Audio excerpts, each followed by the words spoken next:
이걸 고치면 내 월급을 줄게. 소령은 신병을 벌레 보듯이 도전했다. 하지만 다음 날 비무장지대 기지에 엔진 소리가 울려 퍼지자 대대 누구도 웃지 못했다. 남은 건 그 소년에게 거수경례뿐이었다. 그 탱크 고칠 수 있으면 내 월급 다 줄게. 용식 소령의 고함 소리가 비무장지대 군사기지에 차가운 공기를 갈랐다. 쏟아지는 겨울 눈발 사이로 전 대대원들의 시선이 성진에게 꽂혔다. 팔다리가 비틀대는 가냘픈 신병, 성진은 훈련장 구석에 버려진 녹슨 탱크를 바라보며 꼿꼿이 서 있었다. 1997년부터 방치된 M48 패튼, 숙련된 정비사들조차 고개를 저었던 쇠 괴물이었다. 성진의 홀쭉한 몸에는 군복이 두 치수는 컸고 두꺼운 안경은 땀에 젖은 콧등에서 자꾸만 미끄러져 내려갔다. 안경테는 입대 전날 급히 테이프로 붙인 흔적이 역력했다. 모든 신병들이 비웃음을 참지 못하고 폭소를 터뜨렸다. 봐라, 또 괴짜가 왔다. 저런 앙상한 팔로 총도 제대로 못 쏠 거야. 누군가 외쳤다. 네, 소령님, 도전 받아들이겠습니다. 성진의 목소리는 웃음소리에 묻혀 거의 들리지 않았지만 눈빛만은 단호했다. 저 너드 좀 봐. 배낭도 제대로 못 들면서 탱크를 고치겠다고? 베테랑 병사 중 한 명이 조롱했고 또 다시 웃음이 터져 나왔다. 성진의 귓가는 화끈거렸지만 그는 눈을 내리깔았다. 초등학교부터 대학 입학까지 그는 이런 조롱에 익숙했다. 용식 소령이 다가왔다. 담배 냄새와 권위가 뒤섞인 그의 숨결이 성진의 얼굴을 때렸다. 그의 그림자가 18살의 청년을 집어삼킬 듯했다. 내일 정고까지야, 신병. 내가 관대한 거지. 몸을 숙여 잔인하게 속삭였다. 실패하면 한 달 동안 화장실 청소 당번이다. 대대원 전체의 화장실을. 저녁 식사 시간, 성진은 구석에 홀로 앉아 밥을 급히 삼켰다. 매일 반복되는 고독한 의식이었다. 유령이라는 별명이 그를 따라다녔다. 존재하지만 보이지 않는 존재. 아무도 그와 이야기하지 않았고 아무도 그를 쳐다보지 않았다. 오직 그를 조롱할 때만 그의 존재를 인정했다. 식사 후 성진이 버려진 차고로 살금살금 들어가는 것을 아무도 눈치채지 못했다. 그의 침대 밑에 숨겨둔 작은 공구 상자도 내부 주머니에서 꺼낸 낡은 매뉴얼을 볼 때 두꺼운 안경 너머로 빛나는 결연한 눈빛도 아무도 보지 못했다. 가장자리가 닳고 여백에 빽빽한 메모가 적혀있는 세대를 거쳐 전해진 수제 매뉴얼이었다. 할아버지, 성진은 떨리는 손으로 매뉴얼 표지를 쓰다듬으며 속삭였다. 오늘은 할아버지의 지혜가 필요합니다. 제발 저를 인도해 주세요. 성진의 마른 손가락이 녹슨 탱크의 거친 표면을 따라 움직였다. 차가운 금속 느낌이 그의 손끝을 통해 전해졌다. 전기가 흐르는 듯한 느낌이었다. 다른 사람들은 그저 쓸모없는 고철 덩어리를 보았지만 성진은 그 안에 잠든 영혼을 느꼈다. 살아있어. 그는 기계에게 말하듯 조용히 중얼거렸다. 그냥 깨워줄 사람이 필요했을 뿐이야. 그의 머릿속에는 할아버지의 음성이 메아리쳤다. 기계는 말을 해. 네가 듣는 법만 알면 돼. 다른 사람들은 소리만 들어. 하지만 진짜 정비사는 그 소리에 영혼을 들어. 밤이 깊어갔다. 초소에서 순찰병의 발자국 소리가 들려왔다. 성진은 숨을 죽이고 기다렸다. 발소리가 멀어지자 그는 작은 손전등을 꺼내 탱크 내부를 비추었다. 엔진 블록은 녹으로 뒤덮여 있었고 유압 시스템은 완전히 무너져 있었다. 하지만 성진의 눈은 전문가의 눈이었다. 그의 시선이 핵심 문제에 고정되었다. 여기 있구나. 그는 중얼거렸다. 그날 밤 성진은 자신의 온 인생이 이 순간을 위한 준비였다는 것을 깨달았다. 할아버지의 가르침, 그가 물려준 기술, 그리고 그 무엇보다 중요한 신념.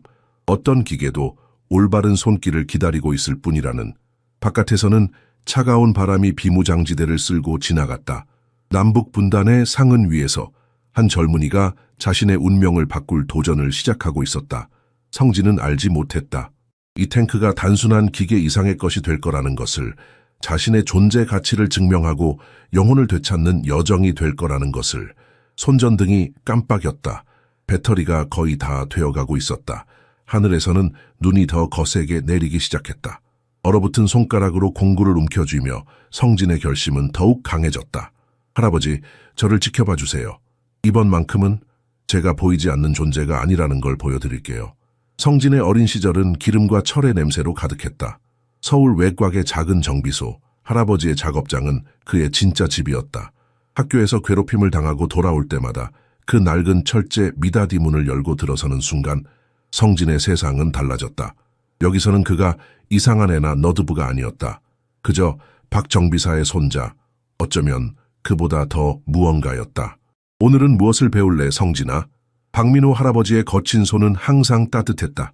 한국전쟁의 영웅이자 훈장을 받은 베테랑이었지만 성진에게 할아버지는 무엇보다 기계의 마법사였다. 트랜스미션이요, 할아버지. 어린 성진의 눈은 오일로 얼룩진 바닥보다 더 반짝였다. 기계는 사람과 같아. 민호 할아버지는 작은 성진의 손을 자신의 굳은 살 박힌 손으로 감싸며 엔진의 심장부로 인도했다. 소리와 진동으로 우리에게 말을 해. 너는 그저 듣는 법을 배우면 돼. 다른 아이들이 장난감 자동차를 가지고 놀 때 성진은 진짜 엔진을 분해하고 다시 조립했다. 10살 때 전문 정비사들도 찾아내지 못한 유압 시스템의 결함을 정확히 진단했다.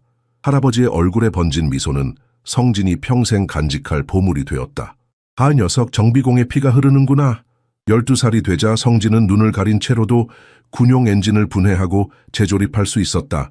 손가락이 기억하는 기계의 언어, 그것은 성진에게 유일한 위안이었다. 왜 학교에서는 친구가 없어요? 어느 날 밤 성진은 용기를 내어 물었다. 할아버지는 한참을 망치질하다가 대답했다. 진짜 재능은 사람들을 불편하게 만들지. 너무 빨리 이해하고 너무 깊이 느끼니까. 할아버지의 눈에는 이해와 자부심이 깃들어 있었다. 하지만 그건 네 잘못이 아니야. 언젠가 세상이 네 가치를 알아볼 거야. 성진의 어머니는 아버지 없는 성진을 키우기 위해 2개의 일자리를 뛰었다. 간호사로 병원에서 일하고 밤에는 편의점에서 일했다. 집에 돌아올 때마다 피곤해 절어 있었지만 항상 미소를 잃지 않았다.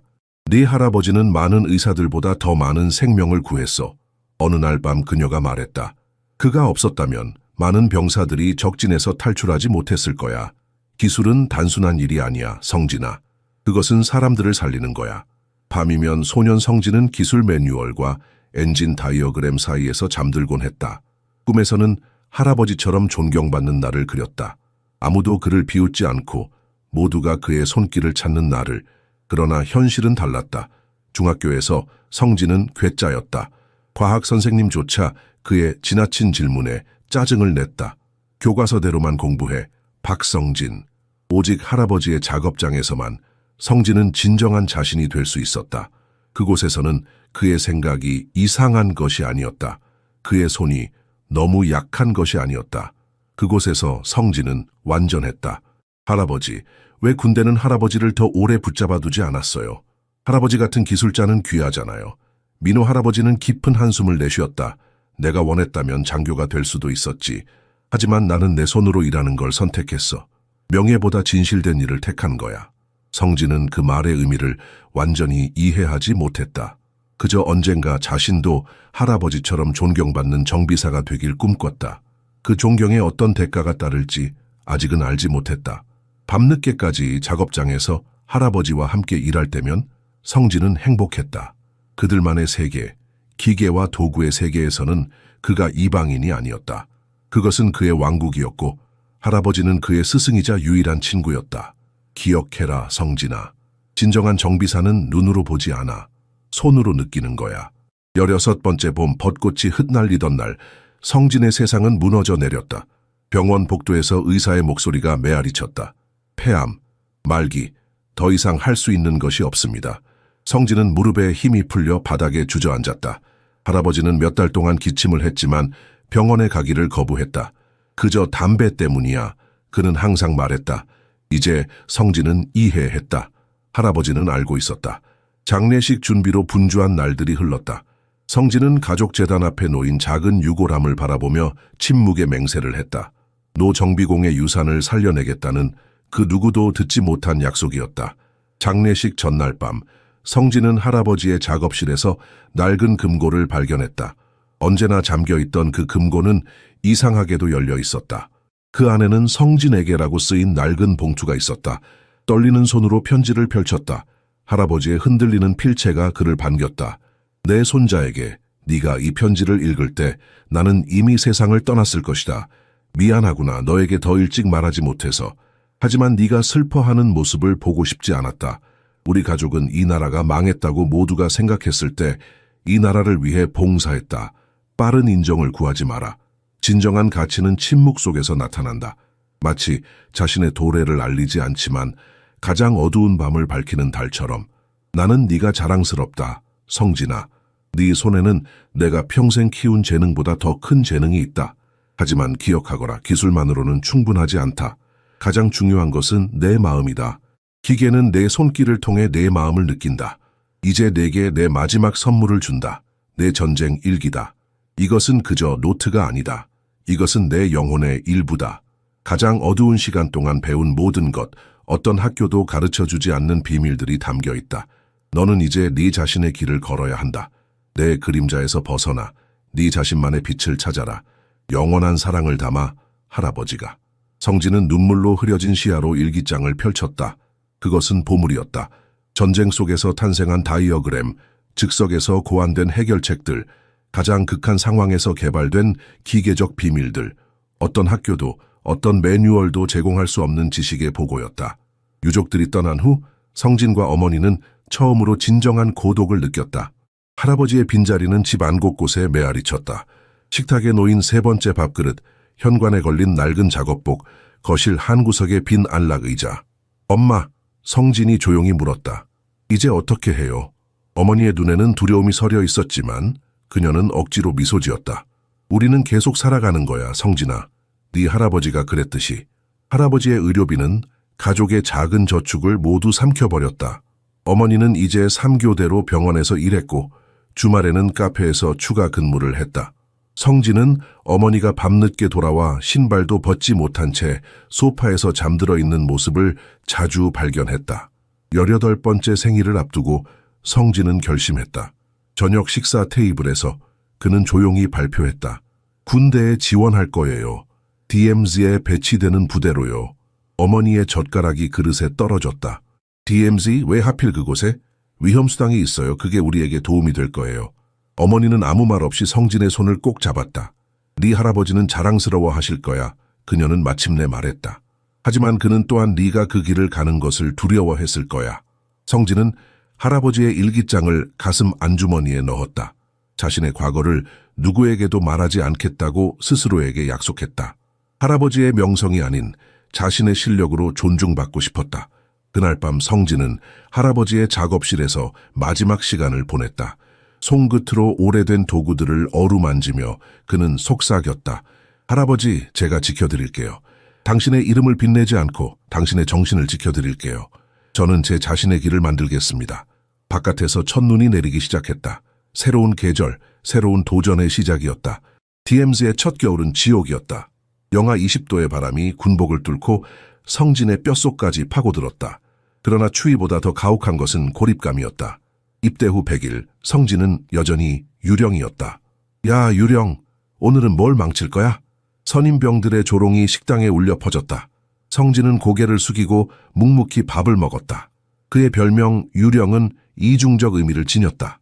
창백한 피부색 때문이기도 했지만 모두가 그를 무시하다가 희생양이 필요할 때만 그의 존재를 인정한다는 의미도 있었다. 박성진, 이번 주 화장실 청소 당번. 용식 소령의 목소리에 성진은 묵묵히 격려했다. 네, 소령님. 그가 할 수 있는 유일한 대답이었다. 취침 시간, 다른 병사들은 성진의 침대 주변에 더러운 양말을 던졌다. 공기 좀 정화해봐, 유령. 누군가 소리쳤다. 웃음소리가 사라진 후 성진은 조용히 일어나 양말들을 정리했다. 눈물은 없었다. 할아버지의 가르침이 귓가에 메아리쳤다. 참된 강인함은 폭풍 속에서도 침착함을 유지하는 능력이다. 어머니에게 보내는 편지에서 성진은 거짓말을 했다. 친구들을 사귀고 있어요. 훈련은 힘들지만 많이 배우고 있어요. 매 편지와 함께 그는 거의 모든 월급을 동봉했다. 단지 필수적인 최소한의 금액만 남겨두었다. 어머니 걱정 마세요. 저는 잘 지내고 있어요. 소령님도 저를 좋게 봐주세요. 펜이 종이 위에서 멈췄다. 성진은 잠시 진실을 쓰고 싶은 충동을 느꼈다. 하지만 그건 어머니를 더 걱정시킬 뿐이었다. 대신 그는 썼다. 곧 휴가를 받아 집에 갈 수 있을 거예요. 그때 할아버지 묘소에도 함께 가요. 밤이면 다른 신병들이 주말 외출을 나갈 때 성진은 자진해서 남았다. 장교들은 어깨를 으쓱했다. 감시할 병사가 한 명 줄었다는 의미였다. 아무도 그가 차고로 몰래 들어가 기지의 모든 차량을 몰래 공부하고 있다는 것을 알아차리지 못했다. 어느 날 밤 성진은 수리 매뉴얼 위에서 잠들었다. 새벽 2시 갑작스러운 알람 소리에 그는 화들짝 놀라 깨어났다. 동시에 확성기가 울려 퍼졌다. 비상소집, 전 부대원 5분 내로 집결. 성진은 서둘러 군복을 입고 집결지로 달려갔다. 용식 소령의 얼굴은 분노로 일그러져 있었다. 누가 기지의 발전기를 망가뜨렸나? 소령의 질문에 침묵이 흘렀다. 이건 명백한 태만이다. 발전기가 완전히 멈출 뻔했다. 성진은 불안하게 몸을 움직였다. 어제 그가 발전기 근처에서 이상한 소리를 들었지만 보고하지 않았다. 그 소리가 무엇인지 알고 있었다. 베어링이 마모되고 있었다. 박성진, 소령의 목소리가 그를 지목했다. 어제 너 발전기실 근처에서 목격됐다. 성진의 얼굴이 하얗게 변했다. 소령님, 저는 단지 해명 필요 없다. 너 때문에 기지 전체가 위험에 처했다. 용식 소령의 눈에서 증오가 번뜩였다. 3일간 영창행이다. 영창은 얼음장같이 추웠다. 성진은 작은 담요 하나로 몸을 감싸고 떨었다. 그러나 가장 고통스러운 것은 추위가 아니었다. 억울함이었다. 그는 발전기를 망가뜨리지 않았다. 오히려 그 문제를 해결할 수 있었을 것이다. 사흘 후 영창에서 나온 성진은 더욱 고립되었다. 이제 그는 단순한 유령이 아니라 사보타주범이라는 낙인이 찍혔다. 식당에서 아무도 그 옆에 앉지 않았다. 용식 소령은 특히 무자비했다. 너 같은 신병들 때문에 북한이 우리를 비웃는 거야. 그는 자주 말했다. 내 몸은 약하고 내 정신도 약해. 성진의 유일한 대답은 항상 같았다. 네, 소령님. 그러나 그의 마음속에는 철의 의지가 자라고 있었다. 매일의 굴욕은 연료였다. 모든 모욕은 디딤돌이었다. 그리고 처음으로 버려진 탱크를 보았을 때 그의 내면에서 무언가가 모든 것을 바꿀 기회를 알아보았다. 삭막한 변경 속에서 성진은 할아버지의 일기장을 몰래 꺼내 들었다. 희미한 손전등 빛 아래 그는 읽었다. 때로는 세상이 너를 거부할 때가 네가 진정한 자신을 발견할 때다. 바깥에서 초병의 발소리가 들려왔다. 성진은 서둘러 일기장을 숨겼다. 하지만 그의 눈에는 새로운 결의가 깃들어 있었다. 밤의 어둠이 DMZ 기지를 뒤덮었다. 성진은 버려진 탱크의 해치를 열고 내부로 기어 들어갔다. 입에 물린 작은 손전등이 탱크의 심장부를 희미하게 비추었다. 기계의 냄새가 그를 반겼다. 기름, 금속, 녹에 혼합된 향기. 다른 이들에게는 불쾌한 냄새였을 테지만 성진에게는 고향의 향기였다. 자, 이제 네 이야기를 들려줘. 성진은 엔진 블록에 손을 얹으며 속삭였다. 손가락이 금속 표면을 따라 움직이자 그는 눈을 감았다. 할아버지의 가르침대로 보는 것이 아니라 느끼는 것이었다. 내부 검사는 그가 우려했던 것보다 상황이 심각했음을 보여주었다. 유압 시스템 완전 손상, 주축의 부식, 엔진 블록은 온전해. 그는 혼잣말로 중얼거렸다. 다른 이들이 보기에는 혼란스러운 금속 덩어리에 불과했지만 성진의 머릿속에는 이미 수리 계획이 그려지고 있었다. 갑작스러운 발소리에 성진은 얼어붙었다. 누군가가 다가오고 있었다. 그는 숨을 죽이고 탱크 안쪽 그림자로 몸을 숨겼다. 발소리가 점점 가까워졌다. 그리고 마침내 멈췄다. 거기 누구야? 날카로운 목소리가 어둠을 가르며 메아리쳤다. 성진은 공포에 질려 심장이 목구멍까지 올라왔다. 발각되면 모든 것이 끝이었다. 부대 내에서 이미 문제아로 낙인 찍힌 그에게 또 다른 처벌이 기다리고 있을 것이다. 하지만 도망치기에는 이미 늦었다. 신병, 무슨 일이지? 김 상사의 목소리가 텅 빈 경납고에 울려 퍼졌다. 성진은 천천히 탱크에서 나왔다. 손전등 빛이 그의 얼굴을 비추며 땀에 젖은 이마와 긴장된 표정을 드러냈다. 탱크를 점검하고 있었습니다, 상사님. 그는 떨리는 목소리로 대답했다. 김 상사는 성진을 뚫어지게 바라보았다. 그는 말이 적고 날카로운 눈빛을 가진 남자였다. 누구도 그의 생각을 읽을 수 없었다.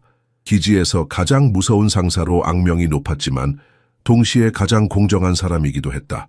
네가 실패하면 소령이 내 인생을 지옥으로 만들 거야. 김 상사가 마침내 말했다. 실패하지 않을 겁니다, 상사님. 성진의 목소리는 작았지만 단호했다. 상사의 표정에 미묘한 변화가 일었다. 호기심, 의심, 성진은 확신할 수 없었다. 김 상사는 천천히 탱크 주위를 걸으며 손으로 녹슨 표면을 쓸었다. 내 아버지는 박이라는 정비공과 함께 복무했었다. 김 상사가 갑자기 말했다. 죽어가는 군용 차량을 소생시키는 천재였지. 불가능해 보이는 일을 해내는 사람이었어. 성진의 심장이 빨라졌다. 할아버지의 이야기였다. 그는 침착함을 유지하려 애썼지만 땀이 등을 타고 흘러내렸다. 김 상사가 그를 유심히 살폈다. 박민호 상사가 천천히 말했다.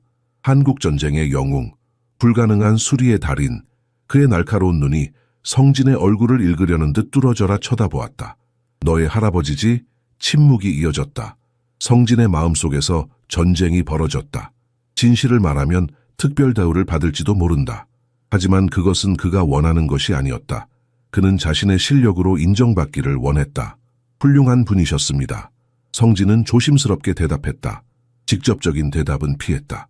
김 상사의 입가에 희미한 미소가 스쳤다. 그는 성진을 한 번 더 살펴본 후 고개를 거의 알아차릴 수 없을 정도로 살짝 끄덕였다. 자정까지 순찰있다. 그 후엔 새벽까지 이쪽으로 돌아오지 않을 거다. 떠나기 전 상사는 덧붙였다. 비크루이 창고에 퇴역 탱크 부품이 있어. 열쇠는 소화기 밑에 있지. 김 상사가 어둠 속으로 사라지자 성진은 비로소 숨을 내쉬었다. 가슴이 터질 듯 뛰었다. 그리고 서서히 작은 희망의 불씨가 그의 마음속에서 타오르기 시작했다. 아마도 그는 완전히 혼자가 아닐지도 모른다. 작은 손전등을 다시 입에 물고 성진은 할아버지의 낡은 매뉴얼을 펼쳤다. 페이지가 바스락거리는 소리가 적막한 경납고에 울려 퍼졌다. 좋아, 그는 결심했다. 이제 진짜 일을 시작해볼까. 그날 밤 기지가 깊은 잠에 빠져 있는 동안 한 젊은이의 손에서 기적이 만들어지기 시작했다. 그것은 단순한 도전을 넘어선 운명과의 조용한 싸움이었다. 성진의 손가락이 피를 흘리고 있었다. 시간에 저항하듯 단단히 녹슨 밸브와의 사투는 그의 피부를 찢고 말았다. 하지만 그는 아픔을 느끼지 못했다. 오직 목표만이 머릿속에 있었다. 땀방울이 이마에서 뚝뚝 떨어져 탱크의 내부 바닥에 작은 웅덩이를 만들었다. B12 창고는 보물창고였다. 수십 년간 쌓인 부품들 사이에서 성진은 필요한 것들을 찾아냈다. 시간은 그에게 적이었다. 새벽이 오기 전에 해야 할 일이 산더미 같았다. 일단 유압 시스템부터. 그는 중얼거렸다. 탱크의 모든 움직임을 관장하는 핵심 요소였다. 한밤중이 지나자 추위가 더 매서워졌다. 손가락이 얼어붙는 듯 했지만 성진은 멈출 수 없었다. 그의 머릿속에는 과거와 현재가 뒤섞였다. 할아버지의 목소리가 마치 옆에서 지켜보는 듯 선명하게 들려왔다. 유압 시스템은 탱크의 혈관이야. 어린 시절 할아버지가 말했던 기억이 떠올랐다. 압력이 일정하게 흐르지 않으면 탱크는 그저 무거운 철덩어리일 뿐이지. 깊은 한숨을 내쉰 성진은 손등으로 이마에 땀을 닦았다. 그 과정에서 얼굴에 검은 기름 자국이 남았지만 신경 쓰지 않았다. 세상에서 가장 자연스러운 화장이었다. 할아버지, 이건 좀 다릅니다. 그는 탱크의 내부 구조를 살피며 중얼거렸다. 여기 부품들은 제가 본 적 없는 방식으로 연결되어 있어요. 침묵만이 그에게 돌아왔지만 성진은 할아버지가 지켜보고 있다고 느꼈다. 할아버지의 일기장을 펼치자 해답이 기다리고 있었다. 적응과 혁신이라는 제목의 페이지에는 표준 부품이 없을 때 대체 부품을 사용하는 방법이 상세히 기록되어 있었다. 다른 모델의 부품이라도 기본 원리는 같다. 할아버지의 필체로 적힌 글이 그를 안내했다. 기계의 언어를 이해하면 어떤 방언으로도 대화할 수 있다. 밤은 깊어갔고 성진의 손가락은 이제 감각이 없었다. 오로지 기계적 기억만이 남아 그의 손을 이끌었다. 그는 자신의 손이 마치 다른 사람의 것처럼 움직이는 것을 바라보았다. 할아버지의 손이 그를 통해 일하고 있는 듯했다. 창고에서 발견한 중요한 부품, 연료 펌프는 기적처럼 느껴졌다. 다른 모델의 것이었지만 약간의 수정으로 적합하게 만들 수 있었다. 성진은 일기장의 다이어그램을 참고하며 신중하게 수정 작업을 시작했다. 탱크는 단순한 금속과 연료가 아니야. 할아버지의 가르침이 머릿속을 맴돌았다. 상호 의존적인 시스템의 교향곡이지. 그 조화를 이해하면 기계의 언어를 말할 수 있어. 멀리서 DMZ의 국기가 바람에 나부끼는 소리가 들려왔다. 그 소리는 성진에게 그가 여기 있는 이유를 상기시켰다. 단순한 도전이나 인정을 위해서가 아니었다. 그의 어머니를 위해, 할아버지의 기억을 위해, 그리고 많은 이들이 작다고 생각하지만 그의 할아버지와 같은 조용한 거인들을 만들어낸 조국을 위해서였다. 문득 창고에 먼지 쌓인 구석에서 반짝이는 것이 눈에 띄었다. 성진은 가까이 다가가 먼지를 털어냈다. 오래된 군용 시계였다. 뒷면에는 이름이 새겨져 있었다. 박민호 하사 1952. 할아버지의 시계였다. 어떻게 여기에 있는지 믿을 수 없었다. 손가락으로 조심스럽게 시계를 닦아내자 시계는 멈춰 있었다. 성진은 천천히 태엽을 감았다. 딱딱딱 오래된 시계가 다시 움직이기 시작했다. 마치 시간 자체가 그에게 기회를 주는 것 같았다. 할아버지, 성진의 목이 메었다. 저를 인도해 주셔서 감사합니다. 동쪽 하늘이 희미하게 밝아오기 시작했다. 시간이 얼마 남지 않았다. 성진은 새로운 결의로 다시 작업에 몰두했다. 새벽이 오기 전에 그는 불가능을 가능으로 바꿀 것이다. 고장난 기계는 그저 적절한 정비공을 기다리는 기계일 뿐이야. 할아버지의 말이 그의 영혼에 새겨져 있었다. 이제 기름과 결의로 뒤덮인 성진이 바로 그 정비공이 될 차례였다. 용식 소령은 잠을 이루지 못했다. 침대에서 뒤척이며 천장만 뚫어져라 바라보았다. 그 하찮은 신병의 눈빛이 그를 괴롭혔다. 두려움도 도전도 아닌 그가 이해할 수 없는 조용한 확신이 담긴 눈빛이었다. 미친 짓이야. 그는 중얼거리며 침대에서 일어났다. 장교 숙소의 창문으로 달빛이 새우며들었다. 창가에 서서 담배를 꺼내 물었다. 불을 붙이려는 순간 희미한 불빛이 경납고 방향에서 깜빡이는 것이 눈에 들어왔다. 누군가가 야간에 움직이고 있었다. 소주 한 잔을 따라 단숨에 들이켰다. 머릿속은 혼란스러웠다. 그 마른 신병, 박성진. 처음 만났을 때부터 뭔가 이상했다. 다른 신병들과는 달랐다. 그의 침착함, 그 조용한 인내심은 소령을 불편하게 만들었다. 그 녀석이 정말 그 탱크를 고칠 수 있을 리가 없어. 그는 자신에게 말했다. 하지만 의심의 씨앗은 이미 뿌려졌다. 책상으로 돌아와 성진의 파일을 꺼냈다. 지원서를 세심히 살펴보았다. 가족 중 군 복무 경력자 항목이 텅 비어 있었다. 이상했다. 대부분의 신병들은 가족의 군 경력을 자랑스럽게 기재했다. 특히 영웅적인 조상이 있다면 더욱 그랬다. 갑자기 궁금증이 들었다. 키보드를 두드려 군사 데이터베이스에 접속했다. 박이라는 성은 너무 흔했다. 하지만 DMZ 근처 서울 외곽 출신으로 좁히자 목록이 짧아졌다. 화면에 뜬 이름이 그의 호흡을 멈추게 했다. 박민호, 하사, 한국전쟁 연궁, 기계공학 전문가. 스크롤을 내리자 사진이 나타났다. 젊은 군인의 눈빛이 성진과 너무나 닮아 있었다. 이럴 수가. 용식 소령은 자리에서 벌떡 일어났다. 화면을 계속 내리자 박민호의 공적이 길게 나열되어 있었다. 전장에서 불가능한 수리를 해낸 수많은 사례들, 그의 기술적 재능으로 구한 수많은 생명들, 직접 최고 사령관에게서 받은 훈장, 그 신병의 할아버지가. 소령은 충격에 입을 다물지 못했다. 그리고 갑자기 의문이 들었다. 왜 숨겼을까? 그는 방 안을 서성이며 생각했다. 답은 마치 양심의 가책처럼 그의 마음속에 속삭였다. 특혜를 원하지 않았던 거야. 자신의 능력으로 존중받고 싶었던 거지. 소령은 자신의 과거를 되돌아보았다. 영향력 있는 가문 출신, 그의 군 경력은 연줄과 특혜로 포장되어 있었다. 기술적으로는 유능했지만 내면의 불안감을 위압적인 권위로 가려왔다. 갑자기 그 자신이 작아지는 기분이 들었다. 군 생활 내내 그는 한 번도 자신의 능력만으로 평가받은 적이 없었다. 항상 그의 가문, 그의 배경이 먼저였다.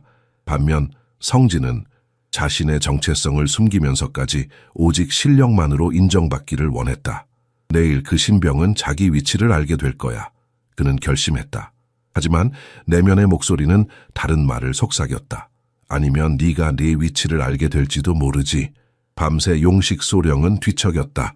한 번도 느껴보지 못한 감정이 그를 괴롭혔다. 열등감이었다. 겉으로는 성공적인 장교였지만 내면에서는 항상 의심했다. 자신이 정말 능력이 있는지 아니면 그저 가문의 이름으로 여기까지 온 것인지. 새벽녘 그는 이상한 결심을 했다. 탱크가 수리되든 안 되든 그는 성진에게 새로운 시선을 보내기로 했다. 아마도 그 마른 신병에게서 배울 것이 있을지도 모른다. 진정한 가치, 진정한 명예가 무엇인지. 동이 틀 무렵 용식 소령은 창가에 서서 경납고를 바라보았다. 희미한 불빛이 여전히 깜빡이고 있었다. 그 불빛 아래에서 불가능에 도전하는 한 젊은이의 투혼이 빛나고 있었다. 보여줘 박성진. 그는 중얼거렸다. 네가 정말 그의 손자인지 보여줘. 새벽에 첫빛이 지저분한 경납고 창문을 통해 스며들었을 때 성진은 마지막 나사를 조였다. 온몸이 마치 트럭에 치인 것처럼 아팠고 손가락은 너무 뻣뻣해 주먹을 쥘 수조차 없었다. 30시간 동안 잠도 못 자고 오직 결심과 기억만으로 버텨왔다. 오래된 탱크는 이제 새로운 생명을 얻은 듯했다. 여전히 완벽하진 않았다. 수십 년의 상처는 하룻밤에 완전히 치유될 수 없었다. 하지만 살아있었다. 작동 가능했다. 준비되어 있었다. 성진은 잠시 조용한 감탄의 시간을 가졌다. 그는 불가능한 일을 해냈다. 할아버지가 전쟁 중에 개발한 기술, 그 어떤 공식 매뉴얼도 가르쳐주지 않는 적응 방식을 사용해서 서로 다른 시스템을 하나의 불가능한 조화 속에 융합시켰다. 함께 작동하도록 설계되지 않은 부품들을 사용하여 유압 흐름을 재구성했다.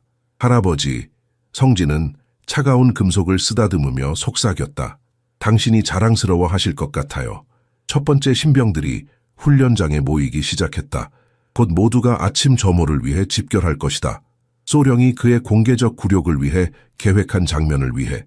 성진은 지저분한 군복에 손을 닦았지만 피부에 깊이 스며든 기름때는 완전히 제거할 수 없었다. 상관없었다. 탱크뿐만 아니라 그 자신도 변화했다. 어떤 굴욕도 빼앗아갈 수 없는 조용한 자신감이 생겼다. 조종석에 올라 낡은 좌석에 몸을 기대자 그의 지친 몸이 의자의 모양에 맞게 가라앉았다. 손가락이 친숙하게 조종 장치를 찾았다. 오래된 친구와 대화하는 것 같은 느낌이었다. 깊게 숨을 들이마시며 진실의 순간을 준비했다. 바깥에서 집결 나팔 소리가 울렸다. 시간이 됐다. 우리 한국인이 무엇을 할 수 있는지 보여주자. 그는 기계에게 속삭였다. 성진은 시동 버튼을 눌렀다. 처음에는 아무 일도 일어나지 않았다. 그의 심장이 멈췄다. 두 번째로 눌렀을 때 탱크에서 낮은 신음소리가 나왔다. 세 번째, 엔진이 기침하듯 소리를 냈다. 그리고 마침내 네 번째 시도에서 엔진이 울부짖으며 깨어났다. 탱크 전체가 생명을 얻은 듯 진동했다. 성진의 얼굴에 미소가 번졌다. 그것은 단순한 미소가 아니었다. 그것은 모든 조롱, 모든 의심, 모든 고통을 이겨낸 승리의 표현이었다. 천천히 그는 기어를 넣고 탱크를 앞으로 움직였다. 녹슨 궤도가 삐걱거리며 돌아가기 시작했다. 어제까지만 해도 움직이지 않던 탱크가 이제 그의 명령에 응답했다. 생명이 없던 금속 덩어리가 이제 살아있는 존재가 되었다. 경납고 문을 향해 나아가며 성진은 달라진 자신을 느꼈다. 더 이상 유령이 아니었다. 더 이상 괴짜가 아니었다. 이 순간 그는 할아버지의 진정한 후계자였다. 불가능을 가능으로 바꾸는 사람, 기계의 영혼을 이해하는 사람. 경납고 문이 열리자 아침 햇살이 탱크의 금속 표면에 반사되어 빛났다. 성진은 자신이 단순히 탱크를 수리한 것이 아님을 알았다. 그는 자신의 영혼도 수리했다. 훈련장에는 전체 대대원이 정렬해 있었다. 용식 소령은 중앙에 서서 뭔가를 기다리는 듯했다. 성진이 탱크를 몰고 나타났을 때 모든 시선이 그에게 쏠렸다. 충격과 불신의 표정들이 줄지어 나타났다. 성진은 천천히 탱크를 훈련장 중앙으로 몰았다. 궤도가 지면을 누르며 내는 소리가 아침의 고요함을 깨뜨렸다. 이 소리는 성진에게 승리의 교향곡처럼 들렸다. 탱크가 소령 앞에 멈추자 성진은 해치를 열고 나왔다. 기름때와 피로로 뒤덮인 얼굴이었지만 그의 눈은 승리의 빛으로 빛나고 있었다. 그는 완벽한 경례를 했다. 탱크 수리 완료하여 보고드립니다. 소령님. 용식 소령의 얼굴에는 복잡한 감정이 교차했다. 불신, 충격, 그리고 무언가 존경과 비슷한 감정이. 침묵이 훈련장을 뒤덮었다. 그 침묵 속에서 한 젊은이의 인생이 영원히 바뀌는 소리가 들렸다. 대대원 전체가 훈련장에 도열해 있었다. 아침 햇살이 그들의 얼굴에 비춰 충격과 놀라움을 그대로 드러냈다. 용식 소령은 완벽한 군복 차림으로 앞에 서서 잔인한 기대감을 담은 미소를 지었다. 그 옆으로 장교들이 놀란 눈빛을 교환하며 곧 벌어질 굴욕의 광경을 기대하고 있었다. 박성진 일병은 어디 있나? 소령은 가식적인 격식을 갖추어 물었다. 우리의 작은 내기를 확인할 시간이 왔군. 무거운 엔진 소리가 아침의 고요함을 깨뜨렸을 때 병사들 사이에 웅성거림이 퍼졌다. 느리지만 위험있게 M48 패튼 탱크가 경납고에서 모습을 드러냈다. 떠오르는 아침 태양을 배경으로 그 웅장한 실루엣이 그려졌다. 페인트는 여전히 낡았지만 엔진은 아무도 믿지 않았던 강력한 힘으로 울부짖고 있었다. 탱크는 훈련장에서 완벽한 원을 그린 후 정확히 소령 앞에 멈춰 섰다. 상부 해치가 열리고 성진이 나타났다. 기름때와 피로로 뒤덮였지만 그의 눈에는 부인할 수 없는 빛이 있었다. 탱크 수리 완료하여 작동 가능합니다, 소령님. 그는 정식으로 보고하며 완벽한 경례를 했다. 침묵이 절대적이었다. 용식 소령은 천천히 다가가 탱크를 둘러보았다. 그의 얼굴에 불신이 역력했다. 포탑 제어 장치를 시험해보자 부드럽게 회전했다. 구동 시스템을 점검하자 정확하게 반응했다. 불가능해. 그는 자신에게 중얼거렸다. 이 탱크는 복구 불가능했어. 성진은 여전히 자세를 유지한 채 침묵을 지켰다. 그의 눈빛만이 말하고 있었다. 불가능이란 없습니다. 어떻게? 소련군 마침내 물었다. 그의 목소리에는 경의와 의심이 뒤섞여 있었다. 적응과 지식입니다, 소령님. 성진은 간단히 대답했다. 한국전 당시 한국 정비공들이 개발한 기술입니다. 김 상사가 한 발 앞으로 나섰다. 소령님, 이 일병은 밤새도록 작업했습니다. 팀 없이, 공식적인 지원 없이. 다른 신병들의 시선이 서서히 변하기 시작했다. 유령이 갑자기 보이기 시작한 것이다. 어제까지 그를 무시하던 눈빛들이 이제는 존경과 경의로 바라보고 있었다. 용식 소령은 탱크를 한 번 더 둘러보았다. 전문가의 눈으로 보아도 이것은 기적에 가까운 작업이었다. 특히 고작 18살의 신병이 하룻밤 만에 혼자서 해냈다고 생각하면 모두 해산. 소령이 갑자기 명령했다. 박성진, 내 사무실로 따라와. 성진은 불안하게 삼켰다. 승리의 순간이 순식간에 새로운 공포로 바뀌었다. 그는 자신이 규정을 어겼다는 것을 알고 있었다. 허가 없이 차고에 들어갔고 허가 없이 장비를 사용했다. 영창행이 기다리고 있을지도 모른다. 장교 사무실로 가는 길은 끝없이 길게 느껴졌다. 주변에서 병사들이 속삭이는 소리가 들렸다. 저 바보 같은 내기 때문에 소령이 월급을 다 잃게 생겼어. 그래도 신병 주제에 저런 걸 해냈다고? 믿을 수 없어. 너 그 애가 누군지 들었어? 박민호의 손자라던데. 마지막 말에 성진은 걸음을 멈출 뻔했다. 그의 비밀이 어떻게 새어나갔을까? 누가 알았을까? 소령의 사무실 문이 그 앞에 나타났다. 성진은 심호흡을 하고 문을 두드렸다. 들어와. 용식 소령의 목소리가 들렸다. 성진이 들어서자 소령은 창가에 서 있었다. 그의 표정은 읽기 어려웠다. 책상 위에는 열린 파일이 놓여 있었다. 성진은 그 안에 자신의 할아버지 사진이 있는 것을 볼 수 있었다. 이제 우리 둘 다 진실을 알게 됐군. 소령이 말했다. 정말 흥미로운 아침이 됐어. 박성진 일병. 아니, 어쩌면 박민호 하사의 손자라고 불러야 할까? 성진의 심장이 빠르게 뛰었다. 이제 모든 것이 드러났다. 진실을 원한다. 일병. 용식 소령이 사무실에서 요구했다. 누가 도왔지? 네 경험으로 혼자서 이런 일을 해냈다는 건 불가능해. 성진은 여전히 차렷 자세를 유지한 채 시선을 정면으로 고정했다. 그의 군복은 기름때와 땀으로 얼룩져 있었고 붉은 손가락에는 상처가 가득했다. 직접적으로 도와준 사람은 없습니다, 소령님. 그럼 우리가 방금 목격한 기계적 기적을 어떻게 설명할 건가? 잠시 망설인 후 성진은 내부 주머니에서 낡은 작은 수첩을 꺼내 소령에게 건넸다. 제 할아버지입니다, 소령님. 그분이 제게 모든 것을 가르쳐 주셨습니다. 소령은 일기장을 넘기며 복잡한 다이어그램, 상세한 기술 노트를 살펴보았다. 그의 표정은 오래된 사진을 발견했을 때 완전히 변했다. 수리된 탱크 옆에 선 병사들 무리, 중앙에 젊은 정비공이 서 있었다. 박민호. 소령이 갑자기 창백해지며 중얼거렸다. 모터의 마법사. 내 할아버지가 박민호였어. 네, 소령님. 성진의 목소리는 조용했지만 확고했다. 왜 숨겼지? 즉시 특별 대우를 받았을 텐데. 성진은 마침내 소령의 눈을 똑바로 쳐다보았다. 2달 동안 처음으로 그는 신병이 아닌 한 사람으로서 소령을 마주했다. 제 자신의 존중을 얻고 싶었습니다, 소령님. 할아버지의 명성 그림자 아래 살고 싶지 않았습니다. 용식 소령은 의자에 털썩 주저앉았다. 이 사실을 받아들이고 있었다. 그는 인천 전투에서 내 아버지를 구했다. 소령이 마침내 말했다. 그들의 탱크가 피격되어 포위되었지. 모두가 적의 포화 아래서 수리하는 것은 불가능하다고 말했어. 네 할아버지가 불가능을 가능하게 만들었지. 할아버지는 그것에 대해 말씀하신 적이 없습니다, 소령님. 그저 자신의 의무를 다했을 뿐이라고 하셨습니다. 모든 위대한 사람들이 그렇지. 소령이 갑자기 그의 목소리에 존경심을 담아 대답했다. 그들은 단지 해야 할 일을 할 뿐이야. 영광을 구하지 않고. 방 안에 침묵이 흘렀다. 창밖으로 아침 햇살이 DMZ의 철조망을 비추고 있었다. 두 남자 사이에 무언가가 변했다. 인천에서 무슨 일이 있었습니까? 성진이 조심스럽게 물었다. 용식 소령은 깊은 한숨을 내쉬었다. 내 아버지의 부대가 적에게 포위되었다. 그들의 탱크는 완전히 무력화되었고 적의 포격이 계속되고 있었다. 탈출 기회가 없었지. 그는 잠시 멈추었다. 내 할아버지가 포화 속으로 뛰어들었다. 단 한 명의 병사와 함께. 그는 탱크를 살려냈고 내 아버지의 부대 전체가 탈출할 수 있었다. 소령의 목소리가 감정으로 약간 떨렸다. 내 아버지는 항상 말했다.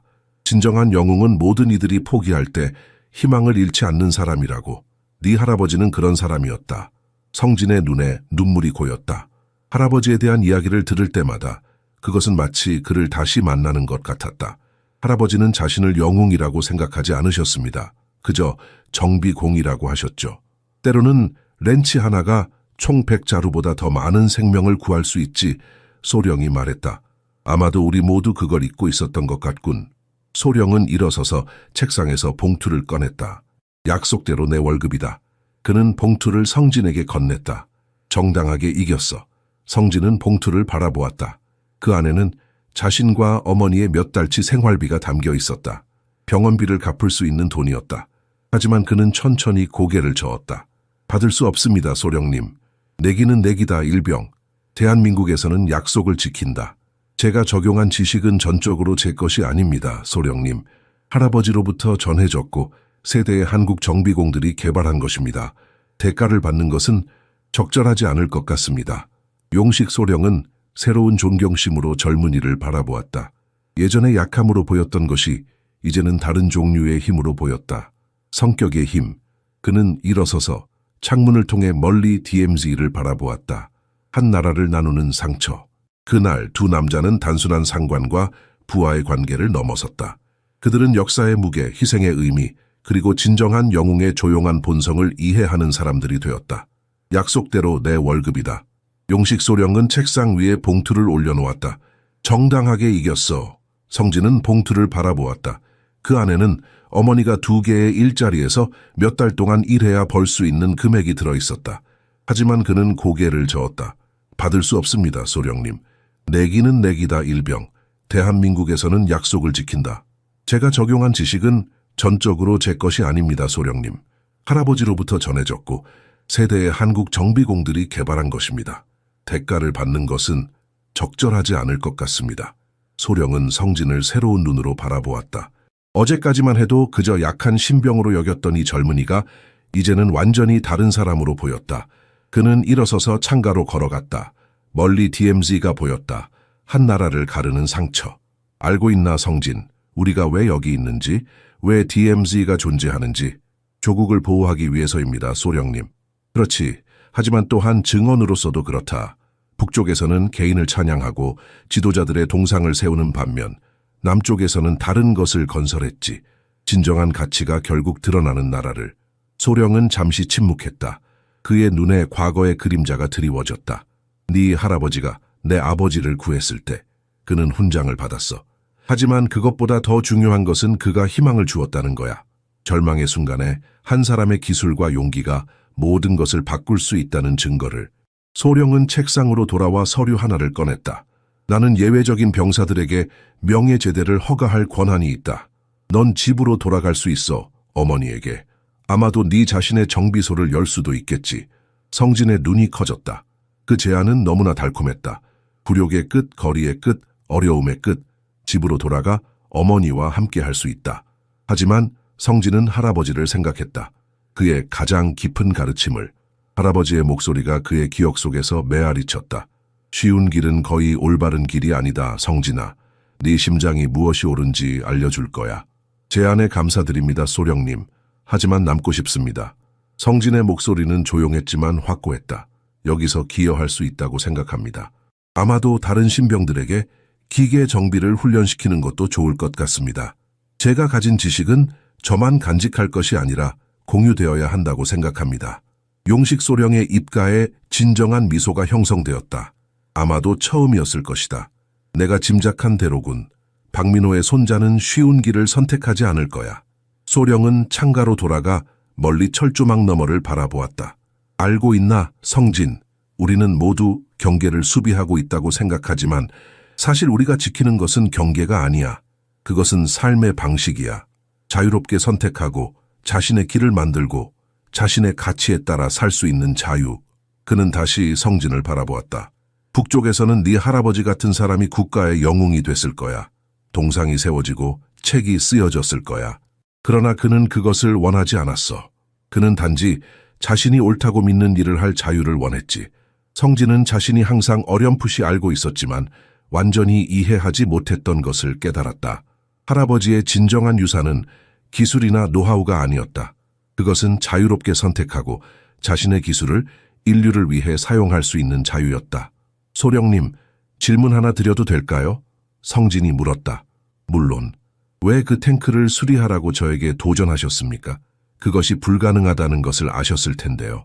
소령은 잠시 생각하더니 솔직하게 대답했다. 솔직히 말하면 너를 깨뜨리고 싶었다.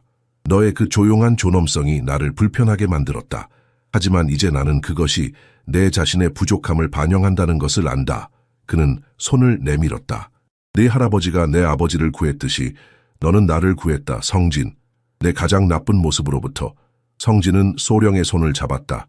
그것은 단순한 악수가 아니었다. 그것은 세대를 건너 이어지는 그리고 함께 한국의 미래를 지키겠다는 약속이었다. 이제 어떻게 하실 건가요, 소령님? 용식 소령은 웃었다. 일단 우리에게는 완벽하게 작동하는 빈티지 탱크가 있어. 그리고 사용법을 아는 천재 정비 공도. 내 생각에는 우리가 함께 이 대대를 DMZ에서 가장 기술적으로 능숙한 부대로 만들 수 있을 것 같은데. 그날 저녁 성진은 어머니에게 편지를 썼다. 엄마, 드디어 제 자리를 찾은 것 같아요. 할아버지가 항상 원하셨던 곳에서요. 소문은 마른 땅에 번지는 불길처럼 기지 전체에 퍼졌다. 마른 신병, 유령이라 불리던 소년이 전문가들조차 회복 불가능하다고 여겼던 탱크를 되살렸다. 더욱 놀라운 것은 그가 전설적인 박민호의 손자였지만 특혜를 얻기 위해 그 연결고리를 사용하기를 거부했다는 사실이었다. 그가 소령의 월급을 거절했대. 식당에서 병사들이 속삭였다. 모두 새로운 관심으로 구석에 혼자 앉아있는 성진을 바라보았다. 명예 제대도 거절했다더군. 다른 병사가 덧붙였다. 누가 그런 걸 거절해? 멀리서 지켜보던 김 상사가 조용히 미소 지었다. 개인적 편안함보다 더 큰 목적을 가진 사람이지. 점차 성진의 고립은 해소되기 시작했다. 처음에는 조심스러운 기술적 질문들이었다. 이후에는 식사 시간에 함께 앉자는 초대가 이어졌다. 이전에 그를 무시했던 베테랑 병사들도 이제는 기계적 문제에 대한 그의 의견을 구했다. 성진 제2소대 지프가 시동이 안 걸려. 한번 봐줄래? 전에는 그를 괴롭히던 상병이 물었다. 이런 변화는 성진에게 생소했다. 그는 평생 무시당하고 조롱받는데 익숙했다. 갑작스러운 인정은 그를 당황스럽게 했다. 하지만 할아버지의 가르침을 기억했다. 진정한 봉사는 자아를 내려놓는 것에서 시작된다. 어느 아침 용식 소령이 아침 점호 중 성진 앞에 멈춰 섰다. 박일병, 소령은 정식으로 성을 불렀다. 할아버지의 유산을 미묘하게 인정하는 표시였다. 월요일부터 신병들을 위한 기본 기계 정비 훈련을 감독하게 주 3시간. 네, 소령님. 성진은 규정에 따른 자세를 유지하며 대답했다. 그리고 성진, 소령이 목소리를 약간 낮추며 덧붙였다. 네 할아버지가 자랑스러워 하실 거야. 단지 탱크 때문이 아니라 네가 선택한 사람이 되어서. 이 말은 어떤 급여보다 더 귀중했다. 그 말은 성진의 마음 깊숙이 메아리쳤다. 존경을 살 수도 상속받을 수도 없는 사회에서 오직 얻을 수만 있는 곳에서 그는 마침내 자신의 자리를 찾기 시작했다. 첫 번째 훈련 세션은 긴장되었다. 성진은 자신이 가르치는 위치에 있는 것이 어색했다. 평생 학교에서 무시당했던 그가 이제는 다른 이들을 가르치고 있었다. 하지만 엔진에 대해 이야기하기 시작하자 그의 불안은 사라졌다. 이것은 그의 언어였다. 그가 태어난 이유였다. 기계는 단순한 부품들의 집합이 아닙니다. 그는 신병들에게 설명했다. 그것은 살아있는 유기체와 같습니다. 각 부분은 다른 부분과 소통합니다. 우리의 일은 그 대화를 듣는 법을 배우는 것입니다. 신병들은 매혹되었다. 이 조용하고 마른 청년의 눈이 기계에 대해 이야기할 때 어떻게 빛나는지, 그의 손이 엔진 부품을 만질 때 얼마나 확신에 차 있는지, 그들은 단순한 기술이 아닌 열정을 목격하고 있었다. 훈련 후 한 신병이 성진에게 다가왔다. 제 아버지가 당신 할아버지와 함께 복무했대요. 기계와 대화하는 정비공에 대한 이야기를 들으며 자랐어요. 성진은 놀랐다. 할아버지는 자신의 업적에 대해 거의 말씀하지 않으셨어요. 항상 겸손하셨죠. 아버지는 그분이 없었다면 살아남지 못했을 거라고 했어요. 언젠가 제대로 이야기를 들려드릴게요. 그날 밤 성진은 자신의 침대에 앉아 할아버지의 일기장을 넘겼다. 이제 그는 이 페이지들이 단순한 기술 지침이 아님을 이해했다. 그것은 영혼의 지도였다. 할아버지가 지나온 길, 성진이 이제 걷기 시작한 길. 창문 너머로 달이 DMZ의 철조망을 비추고 있었다. 분단된 나라, 하지만 단일한 정신을 가진 나라, 불가능의 직면에서도 포기하지 않는 끈기의 정신. 성진은 이제 그 위대한 유산의 일부였다. 할아버지, 그는 속삭였다. 이제 이해합니다. 우리가 하는 일은 단지 기계를 고치는 것이 아니었어요. 우리는 희망을 수리하는 거였어요. 숙소의 희미한 불빛 아래 성진은 어머니에게 보내는 주간 편지를 쓰고 있었다. 이번에는 말들이 다르게 흘러나왔다.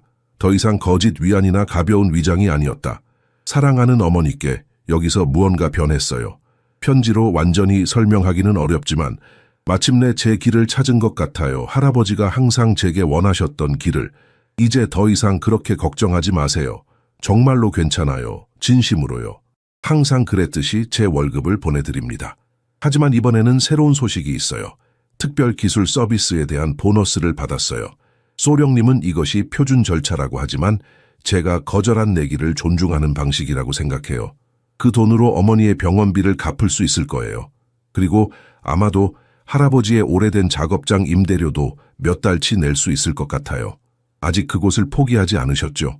언젠가 우리가 그곳으로 돌아갈 거예요. 약속드려요. 어제 한 신병이 저를 찾아왔어요. 그의 아버지가 할아버지와 함께 복무했다고 해요. 어릴 때부터 기계와 대화하는 정비공에 대한 이야기를 들으며 자랐대요. 할아버지의 유산이 여전히 살아있다는 것을 생각하니 이상한 느낌이 들었어요. 메달이나 기념비가 아닌 그가 감동을 준 삶 속에서. 한국은 항상 이랬죠. 그렇지 않나요?